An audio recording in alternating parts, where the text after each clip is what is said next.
Hi everyone, welcome back to our three-part series on ballad style piano accompaniment. We chose the Radiohead creep chord progression 1, 3, 4 minor and did a lot of things. So if you haven't watched part 1, it's very, very crucial that you watch it. All the theory is covered and all of the preliminary patterns are covered. So in this part, we are going to look exclusively at ghost note options for the left hand, and if time permits, slight embellishments and ornaments for the right hand as well. But this lesson is mainly about ghost note essentials for the left hand, and not only to tackle the progression we have today, but also to tackle even more complex progressions that you might find that use maybe slash chords or extensions or sevenths and ninths and so on. So it'll be a comprehensive study for ghost note options for the left hand, and also rhythmically what to play, how to play, and also what note choices harmonically to deal with. And I've used the word ghost note options. This is not a very theory concept. In fact, it's used a lot for guitars and bass players, where we say, yeah, let's play ghost notes, or also known as mute notes. Or snare drum players will say, let's do the ghost note, let's do some buzz, let's do some flams, and those sort of words are used. So ghost note for a piano, since we can't really do other tonalities other than the actual note itself, would just be the same note under question, but played much more silently, much more softer in comparison with whatever you're doing in the vicinity. Okay, so the progression again, I'm going to just keep moving between G. That's G major, B major, C minor. I might also do F, A major, B flat minor, and I might also do D major, D, F sharp major, G minor. Okay, throughout the lesson. So it's no longer going to be about the chords anymore, because I've covered the progression, the theory, the chords in part 1. So again, do watch it if you haven't already. And all my notation are waiting for you on Patreon. And if you're a new viewer on our YouTube channel, do consider hitting the subscribe button and turning on the bell icon for regular notifications. We release regular content, so it'll be awesome to have you on board our channel. Also check out our website for other offerings if you want something more structured. And for everything else, the best way to supplement your learning is our Patreon page. Okay, so let's get cracking. So the first thing I'm going to revise is what we did in the last part, which is 8th note ghosts. So that would be 3 and 4 and 1 and 2. So basically all the ands. So you have to first ask yourself, 8th notes divide the beat into 2 units. So 1 and 2 and 3 and 4 and all of those ands you're going to target in the left hand, usually with the octave. Now here's where it gets interesting. If you don't get space to play the octave, you can even play the 5th. You can do this. Or if you do something very high, you can even play the 3rd. So when you're really low, I'd recommend against anything other than the octave for the ghost. And what's the target hit point for this ghost note? It would be every and. So 1 and 2 and. But you see, it's very soft. I'm not going. That would sound almost like a mistake, and it won't be a ballad style piano playing at all, So keep it soft. So that's the challenge. You have to make this. Sometimes you may even miss it. It may be so soft that no one hears it. You just kind of feel it. But it's there. It's absolutely there. And 2 and 3 and. Oh, da da da do do. Da da da da do do do do. And remember, you can also do the 5th of each chord. B's 5th. Perfect 5ths. Especially if they are major chords and minor chords. Because the 5ths are perfect 5ths. But what if you ended up doing a G diminished. Then the equation changes because the fifth would be a tritone, right? Diminished chords have a diminished fifth up top. But our progression is major and minor only. So 1, so that's with fifths. What I also like to do in the right hand to improve the dynamics is every 2 and 4, try to hit the chord a bit harder. It simulates the snare drum if there is a drum groove that is going to be involved with your playing. Or even if there's no drum, you can simulate the drums. And 4 and 1. But keep the ghost soft. So we have all these volume changes that have to happen, you know. The right hand 2 and 4 can be harder. And the left hand, what fingers are going to play the ghost? Either the index finger if it's a fifth. You can even use the thumb, but I prefer the index sometimes. Sometimes I tuck the thumb under the index. So 2 and if it's a black note, I prefer my index finger actually. If it's a white note, I prefer my thumb. And if you want to play this very high, you can use the thirds.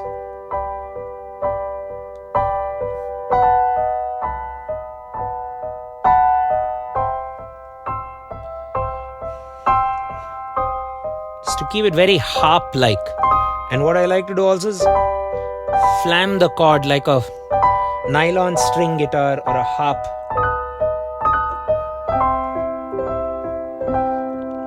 And for the right hand, you can kind of switch through the inversions.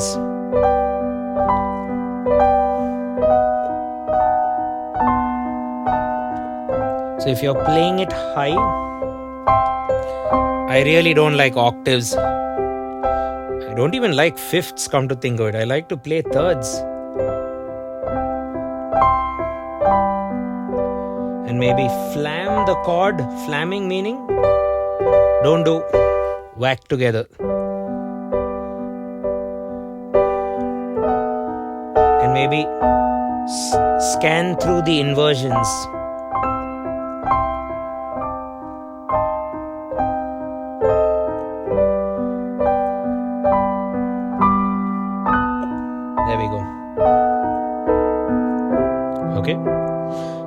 And look at this. This is always and 4. So the basic choice of the ghost note would be, if you're down below, use octaves. If you're a bit higher, then you can decide between octaves and fifths.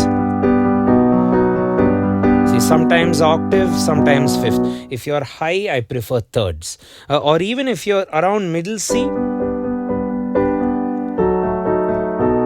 But if you're in the octave below middle C, I prefer fifths.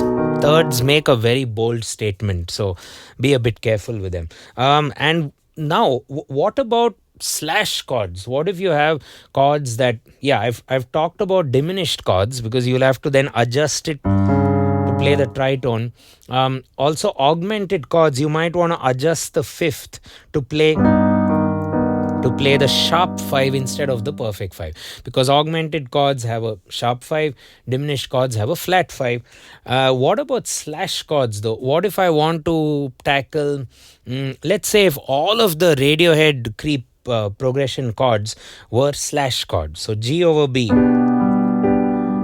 that will be B, G. So you'd want to go B, which is the third, G slash B, so I need B in the bottom. And on top, you would play the third, and the ghost note would actually be the root, because you intended to make the B to be the dominant bass note of that chord, G slash B. So play the root very soft. You don't want to. No, then it doesn't sound like a slash chord anymore. So there we go. That's B over D sharp. I'm just using slash chords. C over E, C over E flat. Let's do the whole thing. So I'm doing G slash B, B slash D sharp, C slash E, and then C minor slash E flat. Just 2. play slash chords with a third in the bass. Let's see how that works. With the ghost notes. The ghost note in this case would be the root of those chords.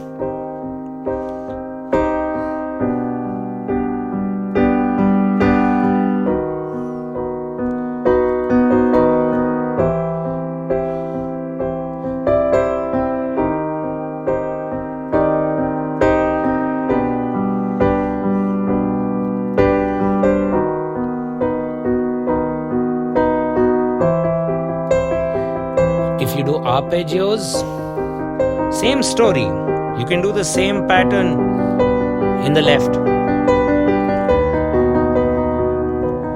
This is the arpeggio I taught in part 1. High, low, middle, low. With arpeggios, you need to vary your volume.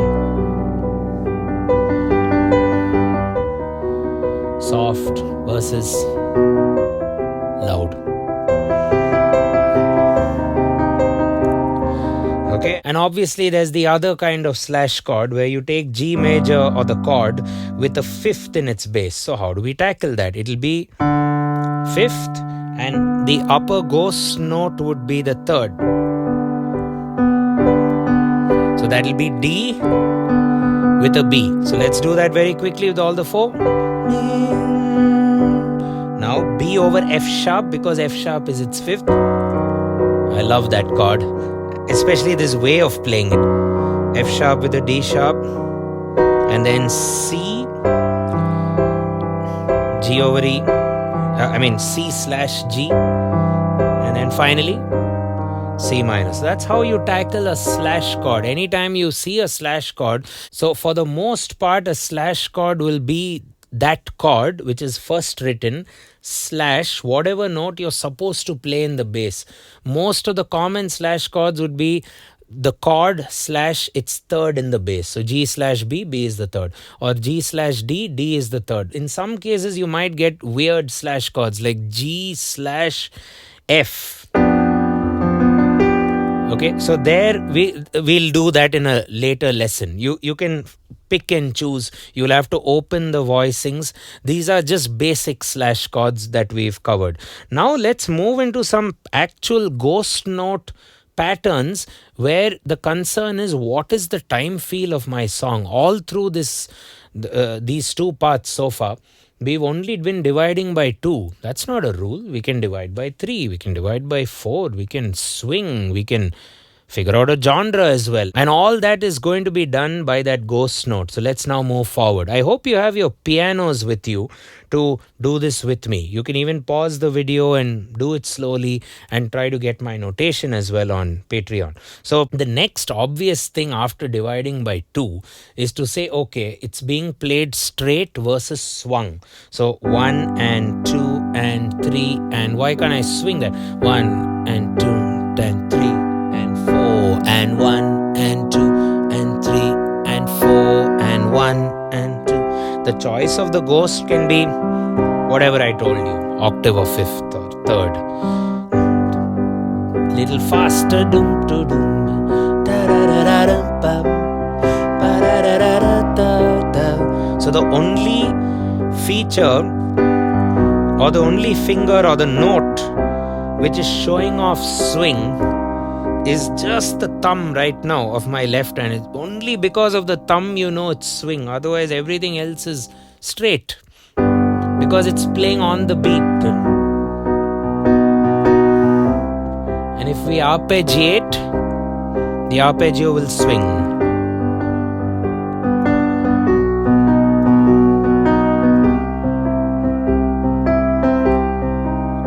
So straight,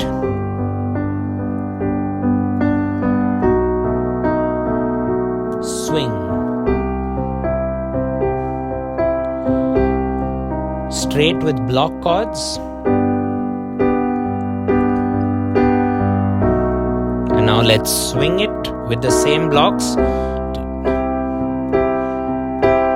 If you think about swing would naturally be triplets, but with only the 1 and a 2 and a 3 and a 4 and a 1 and a 2. So why not combine the 2 and do 1 and a 2 and a 3 and a 4 and a 1? Or let's first start with just the ands and see how that goes. 1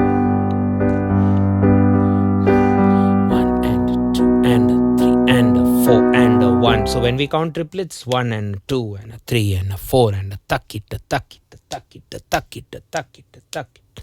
Okay, so 1 and a 2, a 2, that's swing and 1 and a 2 versus the ands 1 and a 2 and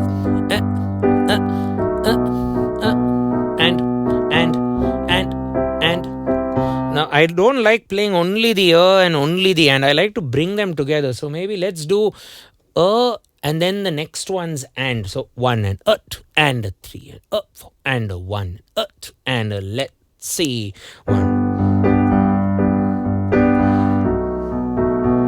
Tends to sound very Indian, come to think of it, like a folk song. Na, na, na, na, na, na, na, na, na. Again, just the thumb is defining that vibe. It's just this one finger among the 10 I have. Da, da, da. Na, na, na, na, na. Na, na, na, na, da, da, do. Then up and 1 and what do we do? These are just the ands.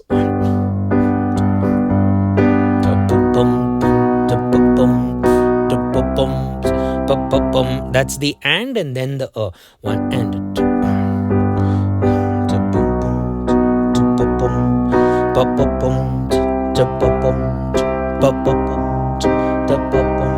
And back.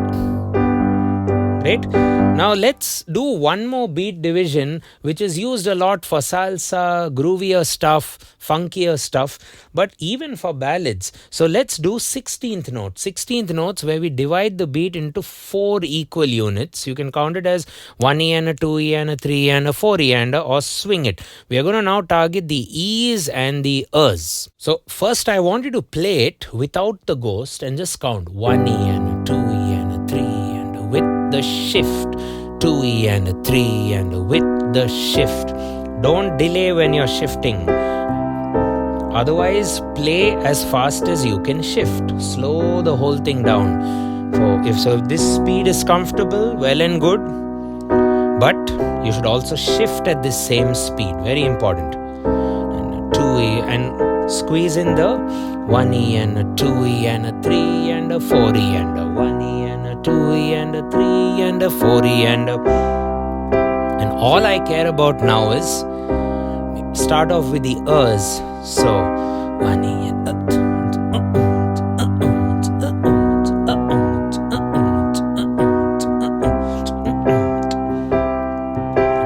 just the U's.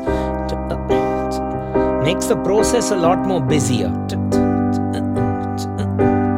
Next, you can combine the U's with the next beats and 1E.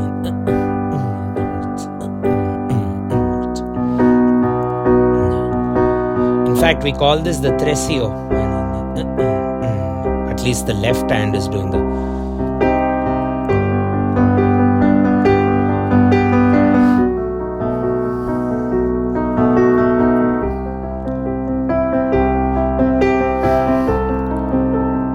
With the arpeggio, let's take another scale. F. 1E and a 2E and a.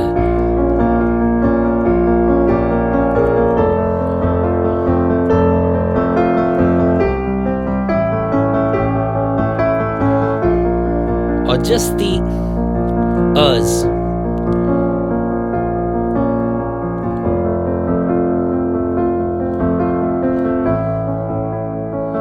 Maybe not every time. You can even go things like 1E and a 2E and a 3.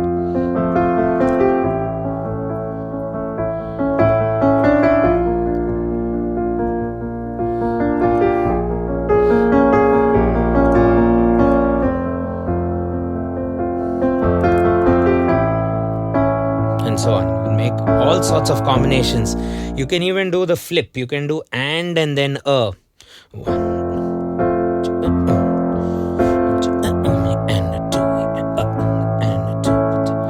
Or maybe let's combine. Let's get some E's going. So E with the and with the a.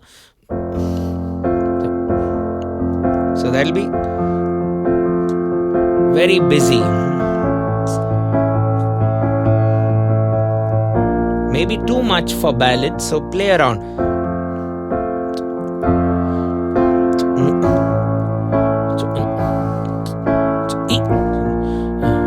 One E and a 2 E. So 1 E and a 2 E. So I'm just playing with it. Sometimes E, sometimes and in my head. So just to get control over it, you may or may not use it for that song, which under question now for you, but in the future you might encounter a song, or if you get good at this, you can pick and choose which time feel. I call this as time feels. So are you dividing by 4? Are you dividing by 3 or 2?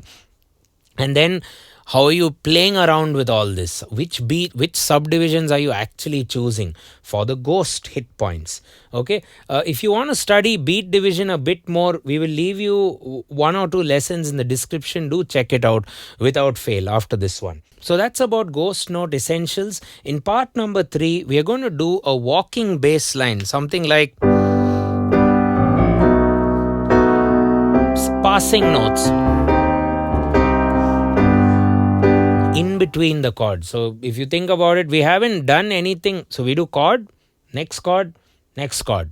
What about the journey between the 2 chords? Let's figure that out. And if you haven't subscribed, please do so now. You'll get a notification when the next part comes your way.